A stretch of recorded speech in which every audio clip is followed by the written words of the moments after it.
Արքաները կստանան 30 միլիոն դրամ, իսկ արքաներից արքան Jaguar Pace Vivaro։ Սիրելի բարեկամներ, փոքրիկներ, մեծեր, աշակերտներ, վստահ եմ լավ եք, առողջ եք եւ այսօր գեղեցիկ տոն է, շնորհավոր այդ տոնի կապակցությամբ այսօր մի գրառում էի արել, որ մենք նույնիսկ այս գեղեցիկ տոնին պետք է մնանք տանը եւ հետեւենք առողջապահության նախարարության եւ պարարտատան ցուցումներին, որ հաջորդ տոները միասին մեծ շուկով նշել։ Վստահ եմ, որ կարոտել եք փոքրիկ իշխանին, հիշում եք, որ նախորդ անգամ մենք սկսեցինք ծանոթանալ նրա հետ եւ այսօր երկրորդ օրն է, երբ շարունակելու ենք ընթերցումը փոքրիկ իշխանի, արդեն առիթ ունեցել եմ ասել, որ սա շատ կարևոր գիրք է բոլորիս համար,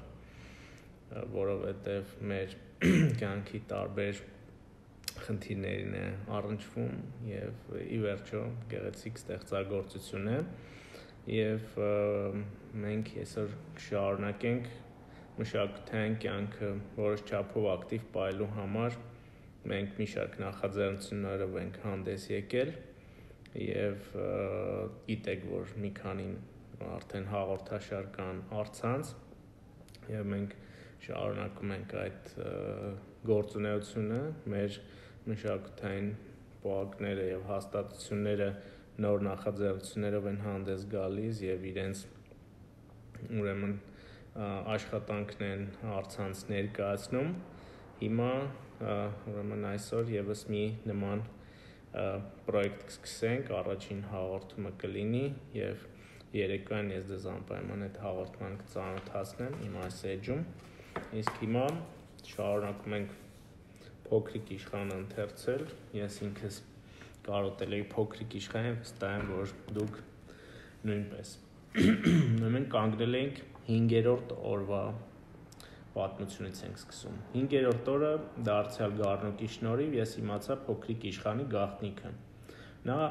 հարցրեց անսպասելի առանց նախաբանի, ասես այդպես էլ որոշել երկարատև ինքնամփոփ մտորումներից հետո։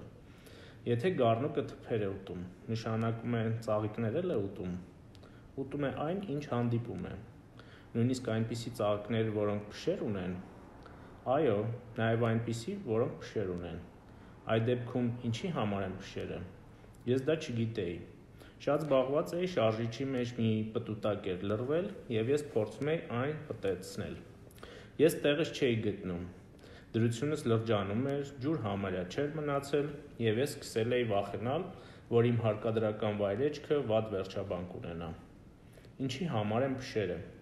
Փոքրիկ իշխանը երբ որևէ հարց էր տալիս, ել ձեռք չէր քաշում, մինչև պատասխան չստանար։ Համար պտուտակն ինձ հունից հանում էր եւ ես առանց մտածելու պատասխանեցի։ Փշերը ոչ մի բանի համար էլ պետք չեն, ծաղիկները դրանք դուրս են հանում պարզապես չարությունից։ Ահա թե ինչ։ Լռություն տիրեց, հետո նա համարյա զայրացած ասաց. Ես քեզ չեմ հավատում։ Ծաղիկները թույլ են եւ միամիտ։ Եվ նրանք փորձում են քաջ ձևանալ։ Նրանք մտածում են, որ եթե փշեր ունենան, իրենցից բոլորը կվախենան։ Ես չպատասխանեցի։ Այդ պահին ինքս ինձ ասում էի. եթե այս պտուտակը հիմա էլ չենթարկվեց, մուրճով այնպես եմ հարվածելու, որ կտոր լինի։ Փոքրիկ իշխանը կրկին ընդհատեց իմ մտքերը։ Իսկ դու կարծում ես, որ ծաղիկները, դե ոչ, ես ոչինչ էլ չեմ կարծում։ Ես քեզ ասացի այն, ինչ առաջինը գլուխս եկավ։ Տեսնում ես, լուրջ գործով եմ զբաղված։ Նա ապշած նայեց ինձ։ Լուրջ գործով։ Նա շարունակում էր նայել։ Մեքենայի յուղով կեղտոտված մուրճը ձեռքից ես խոնարհվել էի անհասկանալի մի առարկայի վրա, որը նրան այնքան անճոռնի էր թվում։ Դու խոսում ես մեծահասակների պես, ասաց նա։ Ես ամաչեցի, իսկ նա անողոքաբար ավելացրեց. ամեն ինչ սխալ ես ասում, ոչինչ չես հասկանում։ Այո, լրջորեն զայրացել էր։ Նա թափահարեց գլուխը եւ քամին խճճեց նրա ոսկեգույն մազերը։ Ես մի մոլորակ գիտեմ, այնտեղ կարմիր դեմքով մի պարոն է ապրում։ Իր ողջ կյանքի ընթացքում ոչ մի անգամ ծաղկից հոտ չի քաշել, ոչ մի անգամ չի նայել աստղի։ Նա երբեք ոչ մեկին չի սիրել, եւ երբեք ոչինչ չի արել։ Միայն մի բանով է զբաղված, թվեր է գումարում։ Եվ առավոտից երեկո միայն մի բան է պնդում. ես լուրջ մարդ եմ, ինչպես դու։ Եվ փքվում էր հպարտությունից, մինչդեռ իրականում նա մարդ չէ, նա սունկ է։ Ինչ? Սունկ։ Փոքրիկ իշխանը զայրույթից նույնիսկ սփռտնեց։ Միլիոնավոր տարիներ ծաղիկները փշեր են աճեցնում, եւ միլիոնավոր տարիներ գառնուկներն այնուամենայնիվ ծաղիկներ են ուտում։ Միթե լուրջ գործ չէ հասկանալը, թե ինչու են ծաղիկներն այդքան տքնում փշեր աճեցնելու համար, եթե փշերից ոչ մի օգուտ չունեն։ Միթե կարևոր չէ այն, որ գառնուկներն ու ծաղիկները պատերազմում են միմյանց դեմ։ Եվ միթե դա ավելի լուրջ ու կարևոր չէ, քան կարմիր դեմքով գեր-պարոնի թվաբանությունը։ Եվ եթե ես ճանաչում եմ մի ծաղկի, որը միայն իր մոլորակի վրա է աճում, ու նրա նմանը ուրիշ ոչ մի տեղ չկա, իսկ փոքրիկ գառնուկը մի չքնաղ առավոտ ուտի նրան ու նույնիսկ գլխի չընկնի, թե ինչ արեց ինքը, դա քո կարծիքով կարևոր չէ։ Նրա դեմքը կարմրեց, հետո փոքրիկ իշխանը շարունակեց. Եթե սիրում ես մի ծաղկի, որի նմանը չկա միլիոնավոր աստղերից եւ ոչ մեկի վրա, դա բավական է։ Նայում ես երկնքին եւ քեզ երջանիկ ես զգում։ Եվ ասում ես ինքդ քեզ. այնտեղ ինչ որտեղ ապրում է իմ ծաղիկը։ Բայց եթե գառնուկը նրան ուտի, նույնն է, ինչ եթե բոլոր աստղերը միանգամից մարեն։ Ու դա քո կարծիքով կարևոր չէ։ Նա այլևս չկարողացավ շարունակել ու հանկարծ փխցկաց, մթնեց, ես թողեցի գործս։ Ես նույնիսկ մոռացա մտածել չարաբաստիկ պտուտակի եւ մուրճի ծարավի եւ մահվան մասին։ Մի աստղի, մի մոլորակի, երկիր անունով իմ մոլորակի վրա արտասվում էր փոքրիկ իշխանը եւ պետք էր նրան հանգստացնել։ Ես նրան գրկեցի ու սկսեցի օրորել։ Ես ասում էի նրան. ծաղկին, որին դու սիրում ես, ոչինչ չի սպառնում։ Ես քո գառնուկի համար դնչկալ կնկարեմ, քո ծաղկի համար զրահ կնկարեմ։ Ես չգիտեի էլ ինչ ասեմ նրան։ Ինձ սարսափելի անշնորհք ու անզոր էի զգում, նեղացրել էր փոքրիկ իշխանը։ Ինչպես խոսում եմ նրա հետ, որ լսի ինձ, ինչպես հասնեմ նրա հոգուն, որը փախչում է ինձնից, այնքան խորհրդավոր անհայտությամբ լի է արցունքների աշխարհը։ Շատ շուտով ես ավելին իմացա այդ ծաղկի մասին։ Փոքրիկ իշխանի մոլորակի վրա միշտ հասարակ համեստ ծաղիկներ էին աճում։ Դրանք սակավաթերթ էին, շատ քիչ տեղ էին զբաղեցնում եւ ոչ մեկին չէին անհանգստացնում։ Բացվում էին խոտերի մեջ առավոտյան եւ երեկոյան թառամում էին։ Իսկ այս մեկն աճեց մի սերմից, որը չգիտես որտեղից էր հայտնվել, եւ փոքրիկ իշխանը աչքը չէր հեռացնում պստլիկ ծիլից, որը նման չէր մնացածներին։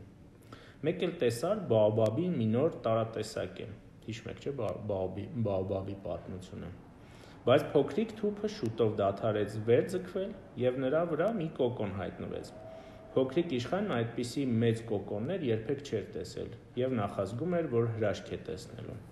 Իսկ անծանոթ հյուրն իր կանաչ սենյակի պատերի մեջ թաքնված զարդարվում, սիրունանում էր։ Նա խնամքով գույներ էր ընտրում։ Նա անշտապ հագնվում էր, մեկը մյուսի հետևից թերթիկներ փորձելով։ Նա չէր ցանկանում լույս աշխարհ գալ գզգզված, ինչ որ մի կակաչի պես։ Նա ուզում էր հայտնվել իր գեղեցկության ողջ շուքով։ Այո, նա իսկական պչրուհի էր։ Խորհրդավոր նախապատրաստություններ նոր օրի ձգվում էին։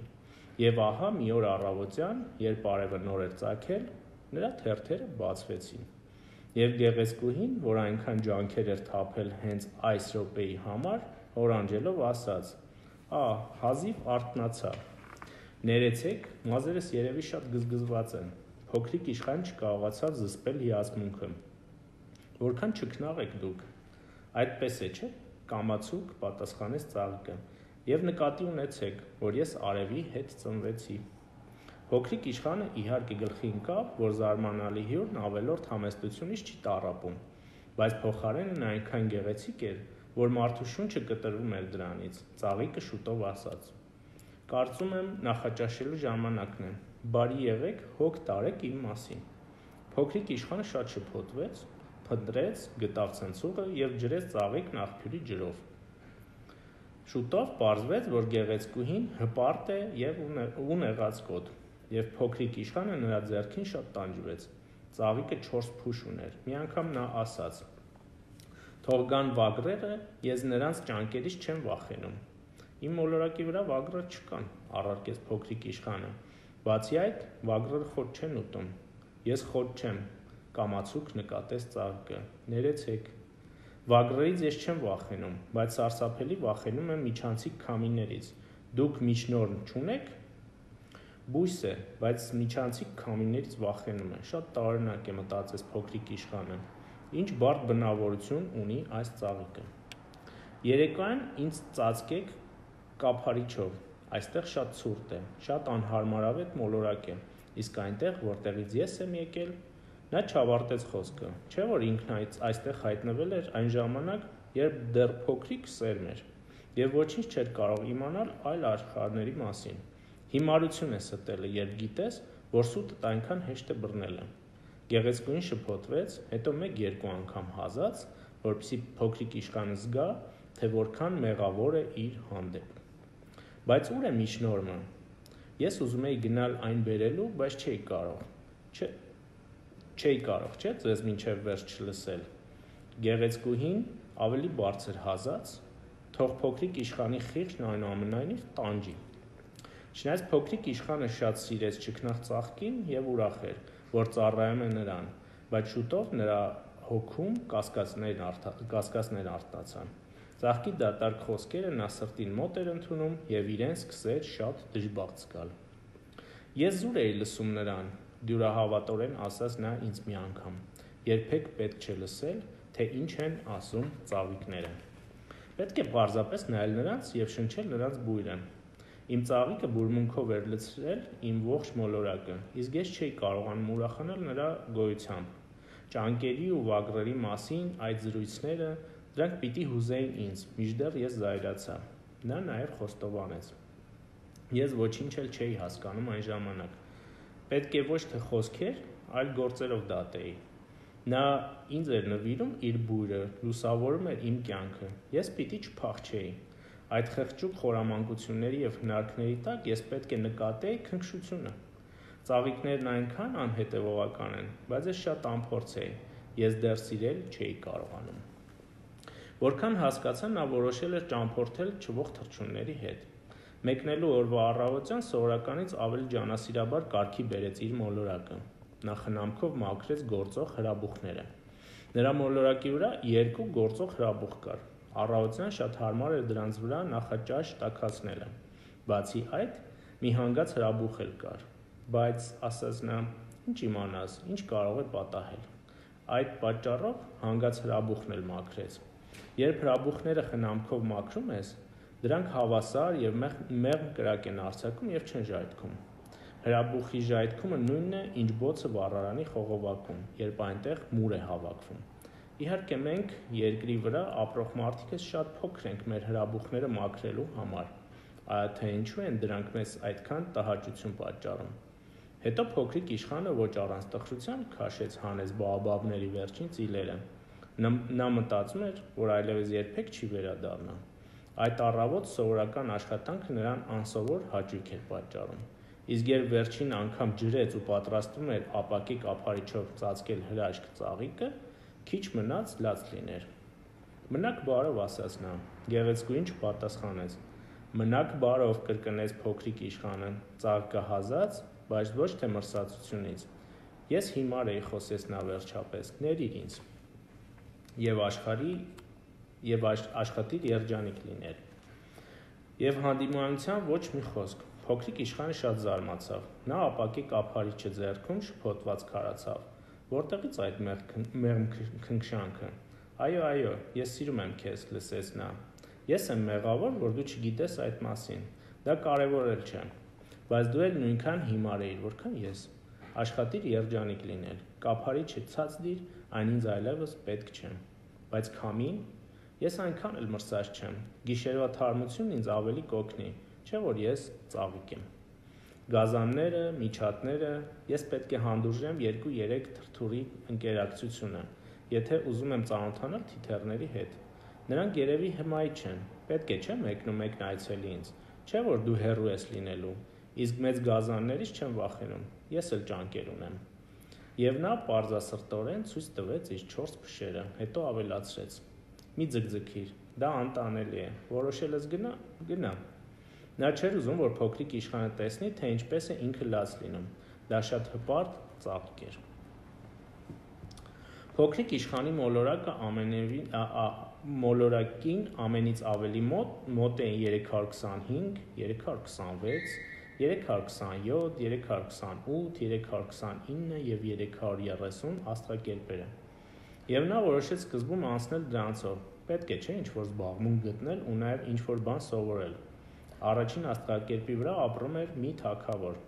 կզաքիսի մորթուց թիկնոցով և բոսորագույն զգեստներով պաճուճված, նա նստել էր շատ հասարակ, բայց միևնույն ժամանակ վեհաշուկ գահի վրա։ Ահա և հպատակը, բացականչեց թագավորը փոքրիկ իշխանը տեսնելով։ Ինչպես ճանաչեց ինձ, մտածեց փոքրիկ իշխանը, չէ՞ որ առաջին անգամ է տեսնում։ Նա չգիտեր, որ թագավորներն աշխարհի շատ պարզ հայացքով են նայում, նրանց համար բոլոր մարդիկ հպատակներ են։ Մոտեցիր, ես ուզում եմ քեզ լավ տեսնել, ասաց թագավորը, շատ հպարտ, որ ինչ-որ մեկի համար ինքը կարող է թագավոր լինել։ Փոքրիկ իշխանը նայեց շուրջը, նստելու տեղ փնտրելով, բայց թագավորի կզաքիսե հոյակապ թիկնոցը ծածկել էր ողջ մոլորակը։ Ստիպված էր կանգնած մնալ, իսկ նա այնքան էր հոգնել և հանկարծ հորանջեց։ Կարգը թույլ չի տալիս հորանջել միապետի ներկայությամբ, ասաց թագավորը, արգելում եմ քեզ հորանջել։ Ես պատահաբար արեցի, պատասխանեց փոքրիկ իշխանը շատ շփոթված, երկար ճանապարհ եմ անցել և բոլորովին չեմ քնել։ Այդ դեպքում հրամայում եմ քեզ հորանջել, ասաց թագավորը։ Երկար տարիներ չեմ տեսել, որ որևէ մեկը հորանջի։ Դա նույնիսկ շատ հետաքրքիր է, և այսպես, հորանջիր, դա իմ հրամանն է։ Բայց ես ամաչում եմ, ես էլ չեմ կարող հորանջել, ասաց փոքրիկ իշխանն ու խիստ կարմրեց։ Այդ դեպքում ես քեզ հրամայում եմ մեկ հորանջել, մեկ թագավորը շփոթվեց և թվաց մի քիչ զայրացավ։ Չէ՞ որ թագավորի համար ամենակարևորն այն է, որ իրեն անառարկելիորեն ենթարկվեն։ Անհնազանդություն նա չէր հանդուրժի, նա բացարձակ միապետ էր, բայց շատ բարի էր, և այդ էր պատճառը, որ միայն խելամիտ հրամաններ էր տալիս։ Եթե ես իմ գեներալին հրամայեմ ծովային ճայ դառնալ, ասում էր նա, և եթե իմ գեներալ չկատարի հրամանը, ոչ թե նա, այլ ես մեղավոր կլինեմ։ Կարելի է նստել, վեհերոտությամբ հարցրեց փոքրիկ իշխանը։ Հրամայում եմ, նստի, պատասխանեց թագավորը և վեհաշուկ կերպով մի կողմ քաշեց կզաքիսե թիկնոցի քղանցքը։ Փոքրիկ իշխանը տարակուսանքի մեջ էր։ Մոլորակն այնքան փոքր է, թագավորելու տեղ էլ չկար։ Ձերդ մեծություն, սկսեց նա, կարելի է ձեզ մի հարց տալ։ Հրամայում եմ, հարցրում, շտապ ասաց թագավորը։ Ձերդ մեծություն, որտեղ է ձեր թագավորությունը։ Ամենուր, հանգիստ պատասխանեց թագավորը։ Ամենուր։ Թագավորը ձեռքի մի ընդգրկուն շարժումով ցույց տվեց իր մոլորակը, ապա մյուս մոլորակները, աստղերը։ Եվ այս ամենը ձերն է, հարցրեց փոքրիկ իշխանը։ Այո, պատասխանեց թագավորը։ Չէ՞ որ նա իսկապես կատարյալ միապետ էր և ոչ մի սահման ու արգելք չէր ճանաչում։ Եվ աստղերը հնազանդվում են ձեզ, հարցրեց փոքրիկ իշխանը։ Իհարկե, պատասխանեց թագավորը։ Աստղերն ինձ մի ակնթարթում են հնազանդվում, անհնազանդություն ես չեմ հանդուրժում։ Փոքրիկ իշխանը հիացած էր։ Երանի ինքն էլ այսպիսի զորություն ունենար։ Այդ դեպքում նա մայրամուտով կհիանար ոչ թե օրական 43, այլ 72 և նույնիսկ 100 և 200 անգամ, ընդ որում աթոռն էլ մի տեղից մյուսը տեղափոխելու կարիք չէր լինի։ Փոքրիկ իշխանը նորից տխրեց, հիշելով, որ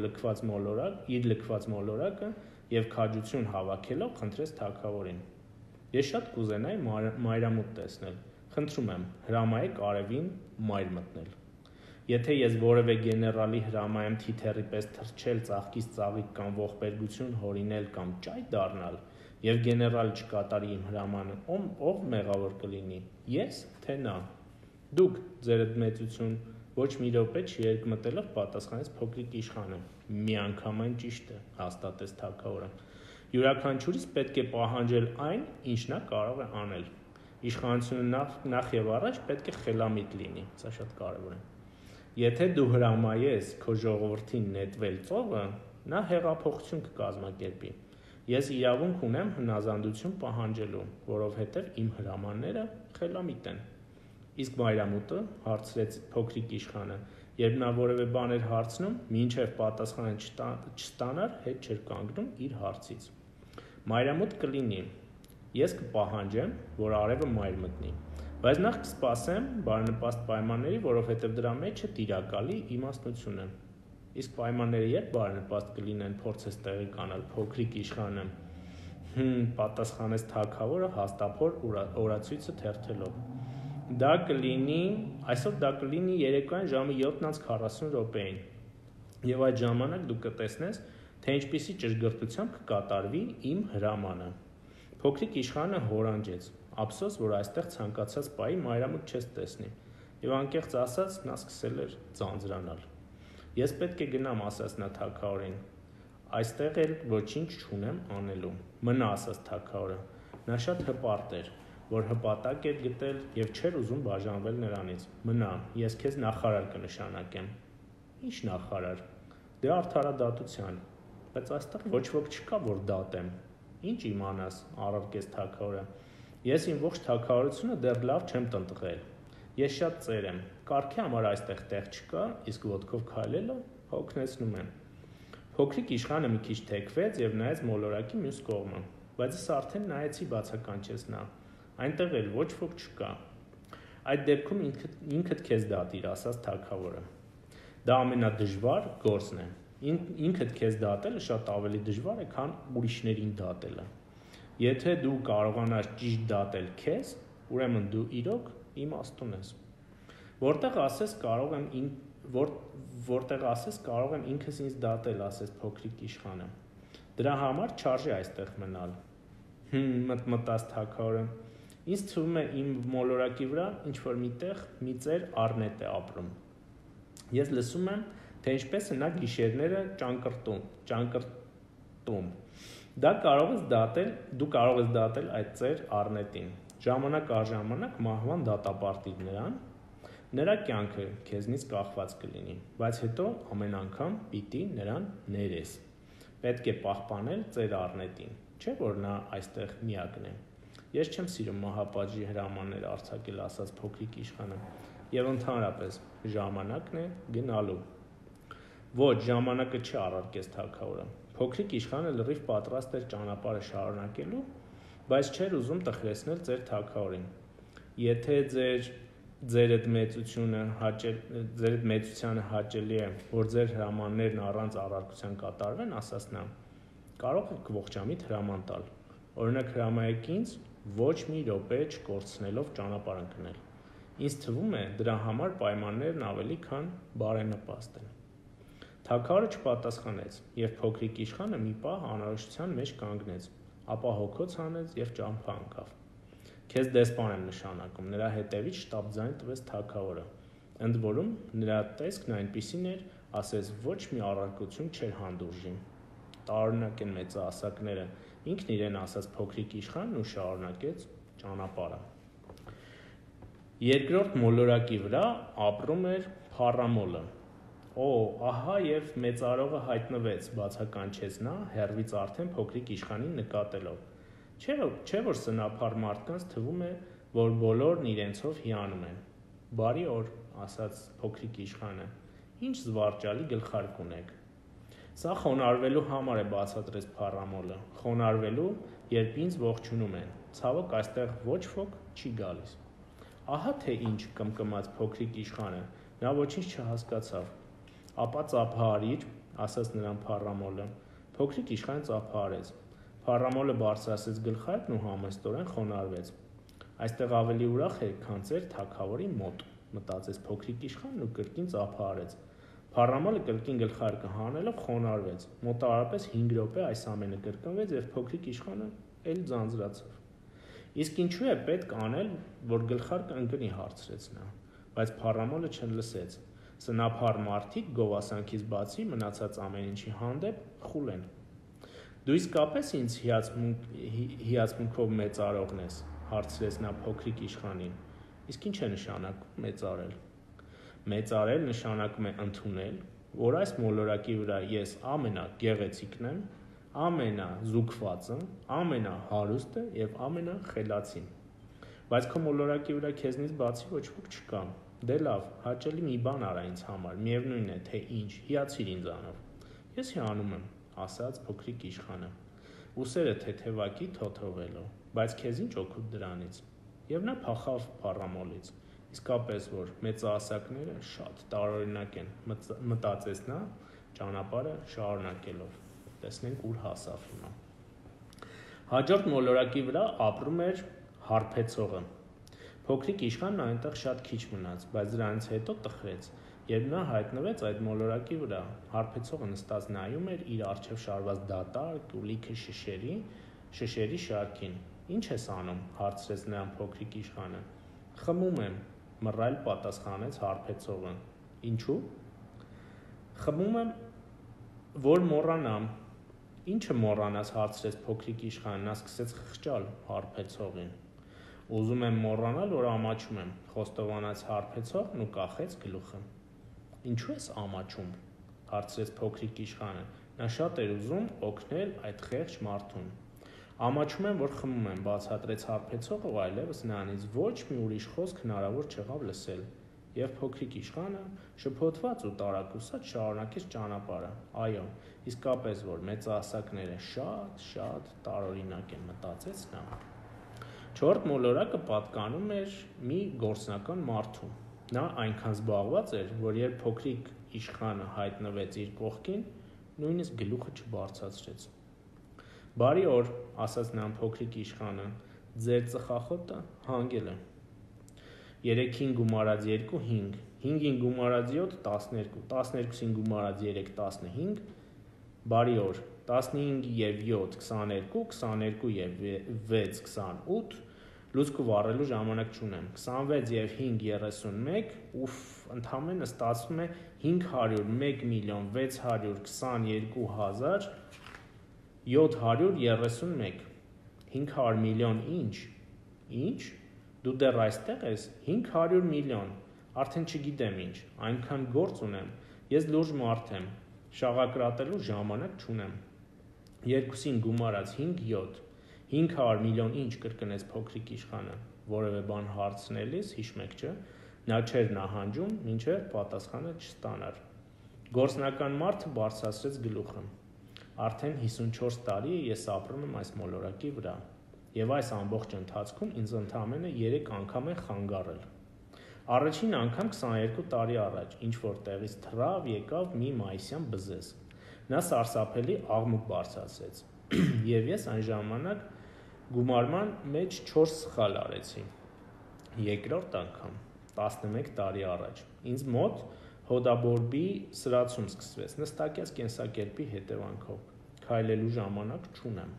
ես լուրջ մարդ եմ, երրորդ անգամ խնդրեմ, և այսպես ստացվում է 500 միլիոն, միլիոն ինչ, գործնական մարդը հասկացավ, որ պետք է պատասխանել, այլապես հանգիստ չի ունենա, 500 միլիոն այն փոքրիկ առարկաներից էլի, որ երբեմն երևում են օդում, այդ ինչ են, ճանճեր, դե չէ, այսպես փոքրիկ փայլուն, մեղուներ, դե ոչ, այսպես ոսկեգույն, ամեն մի անգամ հենց նայում եմ դրանց, սկսում է երազել, իսկ ես լուրջ մարդ եմ, երազելուց ժամանակ չունեմ, աստղեր, այո, աստղեր, 500 միլիոն աստղ, ինչ ես անում դրանք, 501 միլիոն 622,731, ես լուրջ մարդ եմ և սիրում եմ ճշգրտություն, այդ բոլոր աստղերն ինչ ես անում, ինչ եմ անում, այո, ոչինչ էլ չեմ անում, ես դրանց տերն եմ, ներողություն,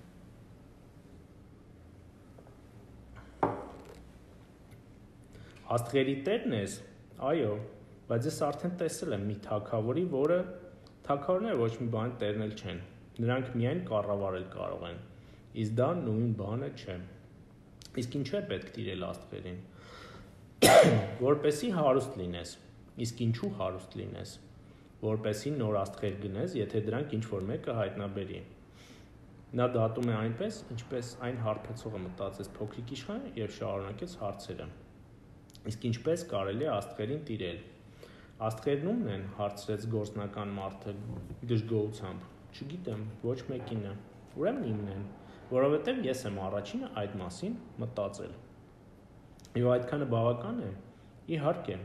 եթե դու գտնես մի ադամանտ, որը տեղ չունի, ուրեմն այն քոնն է։ Եթե դու կղզի հայտնաբերես, որը տեղ չունի, ուրեմն այն քոնն է։ Եթե որևէ գաղափար առաջինը քո գլխում ծնվի, դու այն արտոնագրես, ուրեմն քոնն է։ Աստղերն իմ սեփականությունն են, որովհետև ինձնից առաջ ուրիշ ոչ մեկի մտքով չի անցել իշխել դրանց։ Դա ճիշտ է, ասեց փոքրիկ իշխանը։ Եվ ինչ ես անում դու դրանք։ Տնօրինում եմ, հաշվում եւ վերահաշվում եմ։ Դա շատ դժվար է, բայց ես լուրջ մարդ եմ։ Սակայն փոքրիկ իշխանին այդ բացատրությունը չբավարարեց։ Եթե ես մետաքսե թաշկինակ ունեմ, կարող եմ այն կապել վզից եւ ինձ հետ տանել, ասաց նա։ Եթե ես ծաղիկ ունեմ, կարող եմ այն քաղել եւ տանել ինձ հետ, բայց դու չես կարող չէ վերցնել աստղերը։ Ոչ, բայց ես կարող եմ դրանք բանկում պահել։ Ինչպես։ Այսպես, գրում եմ թղթի վրա, թե քանի աստղ ունեմ։ Հետո այդ թուղթը դնում եմ արկղի մեջ եւ այն փակում բանալիով։ Եվ վերջ, այդքանը բավական է։ Հետաքրքիր է, մտածեց փոքրիկ իշխանը, եւ նույնիսկ բանաստեղծական։ Բայց դա այնքան էլ լուրջ չէ։ Իսկ լուրջն ու անլուրջը փոքրիկ իշխանը յուրով էր հասկանում, ամենևին ոչ այնպես, ինչպես մեծահասակները։ Ես մի ծաղիկ ունեմ, ասաց նա, եւ ամեն առավոտ ջրում եմ այն։ Ես 3 հրաբուխ ունեմ եւ ամեն շաբաթ մաքրում եմ դրանք։ Մաքրում եմ 3-ն էլ, հանգած հրաբուխը նույնպես։ Ինչ ասես կարող է պատահել, եւ իմ հրաբուխները եւ իմ ծաղկի համար օգտակար է, որ ես եմ իրենց տերը, իսկ աստղը քեզնից օգուտ չունեն։ Գործնական մարդը բացեց բերանը, բայց պատասխան չգտավ, եւ փոքրիկ իշխանը ճամփա ընկավ, չէ, մեծահասակներն ապշեցուցիչ ժողովուրդ են, պարզասրտորեն ասում էր նա ինքն իրեն, ճանապարհը շարունակելով։ 5-րդ մոլորակը շատ ուշագրավ էր, այն մինչև այդ հանդիպածներից ամենափոքրն էր։ Դրա վրա միայն մի լապտեր ու մի լապտերավառ էին տեղավորվում։ Փոքրիկ իշխանը ոչ մի կերպ չէր կարողանում հասկանալ, թե տիեզերքում աննշմար եւ պստիկ այդ մոլորակի վրա, որտեղ ոչ տներ կային, ոչ բնակիչներ, ինչու են պետք լապտերն ու լապտերավառը։ Բայց նա մտածեց. այս մարդը հնարավոր է մի քիչ անհեթեթ է թվում, բայց ոչ այնքան անհեթեթ, որքան թագավորը, փառամոլը, գործնական մարդն ու հարբեցողը։ Շատ խոսելուց է։ Նրա աշխատանքում համենայն դեպս իմաստ կա։ Երբ նա միացնում է լապտերը, թվում է մի նոր աստղ կամ ծաղիկ է ծնվում։ Իսկ երբ հանգցնում է լապտերը, թվում է աստղը կամ ծաղիկը քնեցին։ Հրաշալի գործ է։ Իրականում շատ կարևոր գործ, որովհետև գեղեցիկ է։ Հավասարվելով մոլորակին, նա հարգանքով ողջունեց լապտերավառին։ Բարի օր, ասաց նա։ Դու հենց նոր ինչու հանգցրիր լապտերը։ Պայմանն այդ է պահանջում, պատասխանեց լապտերավառը։ Բարի օր։ Ինչ պայման։ Հանգցնել լապտերը։ Բարի երեկո, եւ նա կրկին միացրեց լապտերը։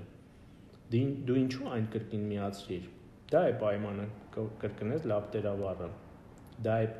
չեմ հասկանում, խոստովանեց փոքրիկ իշխանը։ Հասկանալու բան էլ չկա, ասեց լապտերավառը։ Պայմանը պայման է։ Բարի օր, եւ հանգցրեց լապտերը։ Հետո կարմիր վանդակավոր թաշկինակով մաքրեց ճակատի կրթիկն ու ասաց. Իմ արհեստը ծանր է։ Կար ժամանակ, երբ այն իմաստ ուներ։ Հանգցնում էի լապտերն առավոտյան, իսկ երեկոյան կրկին միացնում էի։ Ես մի ամբողջ ցերեկ ունեի հանգստանալու եւ մի ամբողջ գիշեր քնելու համար։ Հետո պայմանը փոխվեց։ Պայմանը չի փոխվել, ասեց լապտերավառը։ Հենց դա է դժբախտությունը։ Իմ մոլորակը տարեստարի ավելի ու ավելի արագ է պտտվում, իսկ պայմանը մնում է անփոփոխ։ Հետո հարցրեց փոքրիկ իշխանը։ Հետո այսպես. մոլորակը մի լրիվ պտույտ անում է 1 րոպեի ընթացքում, եւ ես շունչ քաշելու վայրկյան էլ չեմ ունենում։ Ես ամեն րոպե հանգցնում ու կրկին միացնում եմ լապտերը։ Զվարճալի է։ Նշանակում է քո մոլորակի վրա օրն ընդամենը 1 րոպե է տևում։ Ոչ մի զվարճալի բան էլ չկա, առարկեց լապտերավառը։ Դու եւ ես արդեն 1 ամիս է խոսում ենք։ 1 ամիս։ Դե իհարկե, 30 րոպե, 30 օր։ Բարի երեկո։ Եվ նա կրկին միացրեց լապտերը։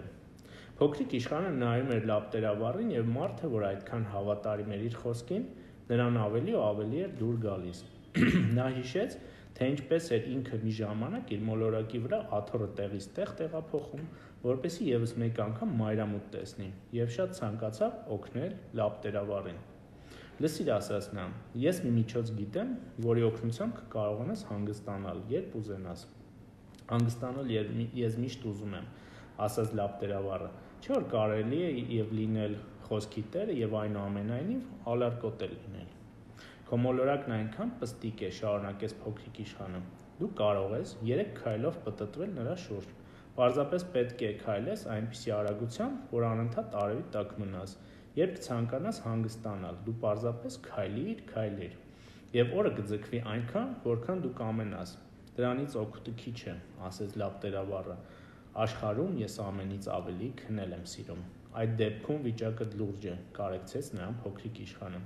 Վիճակս լուրջ է, հաստատեց լապտերավառը։ Բարի օր, եւ հանգցրեց լապտերը։ Ահա մի մարդ, ասաց ինքն իրեն փոքրիկ իշխանը, շարունակելով ճանապարհը, ահա մի մարդ, ում բոլորը կարհամարեին, եւ թագավոր, եւ փառամոլ, եւ հարբեցող, եւ գործնական մարդը։ Մինչդեռ նրանց մեջ միակը, ով ծիծաղելի չէ, հենց նա է։ Հնարավոր է այն պատճառով, որ ոչ միայն իր մասին է մտածում։ Փոքրիկ իշխանը հոգոց հանեց։ Ահա թե ում հետ կընկերանայի, մտածեց նա, բայց նա մոլորակը շատ է փոքրիկ։ Այնտեղ երկու հոգու տեղ չկա։ Նա չէր համարձակվում ինքն իրեն խոստովանել, որ այդ հրաշալի մոլորակի հետ կապված մեկ ուրիշ ափսոսանք էլ ունի։ 24 ժամվա ընթացքում այնտեղ կարելի է մայրամուտով հիանալ 1440 անգամ։ 6-րդ մոլորակը նախորդից 10 անգամ մեծ էր։ Այստեղ ապրում էր մի ծերունի, ով հաստափոր գրքեր էր գրում։ Նայեցեք, ահա եկավ ճանապարհորդը, բացականչեց նա, նկատելով փոքրիկ իշխանին։ Փոքրիկ իշխանը նստեց սեղանին, որպեսզի շունչ քաշի։ Նա արդեն այնքան էր ճամփորդել։ Որտեղից ես գալի, հարցրեց ծերունին։ Սա ինչ հսկա գիրք է, հարցրեց փոքրիկ իշխանը։ Ինչ եք դուք այստեղ անում։ Ես աշխարհագրագետ եմ, պատասխանեց ծերունին։ Իսկ ինչ է նշանակում աշխարհագրագետ։ Դա այն գիտնականն է, ով գիտի, թե որտեղ են գտնվում ծովերը, գետերը, քաղաքները, սարերը եւ անապատները։ Շատ հետաքրքիր է, ասաց փոքրիկ իշխանը։ Այդ դա իսկական գործ է։ Նա մի հայացքով ընդգրկեց աշխարհագրագետի մոլորակը։ Այդքան վեհատեսիլ մոլորակ դեռ չէր տեսել։ Ձեր մոլորակը շատ գեղեցիկ է, ասաց նա։ Իսկ օվկիանոսներ այստեղ կան։ Չգիտեմ, պատասխանեց աշխարհագրագետը։ Օ, հիասթափված ծոր տվեց փոքրիկ իշխանը։ Իսկ սարեր կան։ Չգիտեմ, ասաց աշխարհագրագետը։ Իսկ քաղաքներ, գետեր, անապատներ, դա նույնպես չգիտեմ։ Բայց չէ՞ որ դուք աշխարհագրագետ եք։ Միանգամայն ճիշտ է, ասաց ծերունին։ Ես աշխարհագրագետ եմ եւ ոչ թե ճանապարհորդ։ Ինչ շատ են պետք ճանապարհորդներ։ Չէ՞ որ քաղաքների, գետերի, սարերի, ծովերի, օվկիանոսների եւ անապատների հաշիվը աշխարհագրագետները չեն պահում։ Աշխարհագրագետը շատ կարևոր դեմք է։ Նա դեսուդեն գնալու ժամանակ չունի։ Նա իր աշխատասենյակից դուրս չի գալիս, բայց ընդունում է ճանապարհորդներին եւ գրառում նրանց պատմությունները։ Եվ եթե նրանցից մեկնումեկը որևէ հետաքրքիր բան է պատմում, աշխարհագրագետը տեղեկությունները հավաքում ու ճշտում։ Օրինավոր մարդ է այդ ճանապարհորդը, թե ոչ։ Ինչու՞։ Որովհետև եթե ճանապարհորդը ստախոս է, ապա աշխարհագրության դասագրքերում ամեն ինչ իրար կխառնվի։ Իսկ եթե խմիչքի հանդեպ թուլություն ունի, նույնպես վատ է։ Ինչու՞։ Որովհետև հարբեցողների աչքին մի առարկան կրկնակի է երևում, եւ այնտեղ, ուր իրականում մեկ սար կա, աշխարհագրագետը երկուսը կնշի։ Ես մի մարդու էի ճանաչում, նա վատ ճանապարհորդ կլիներ, ասաց փոքրիկ իշխանը։ Հնարավոր է։ Այսպես ահա, եթե պարզվի, որ ճանապարհորդը առաքինի մարդ է, այդ դեպքում ստուգում են նրա հայտնագործությունը։ Ինչպես են ստուգում։ Գնում տեսնում են։ Չէ,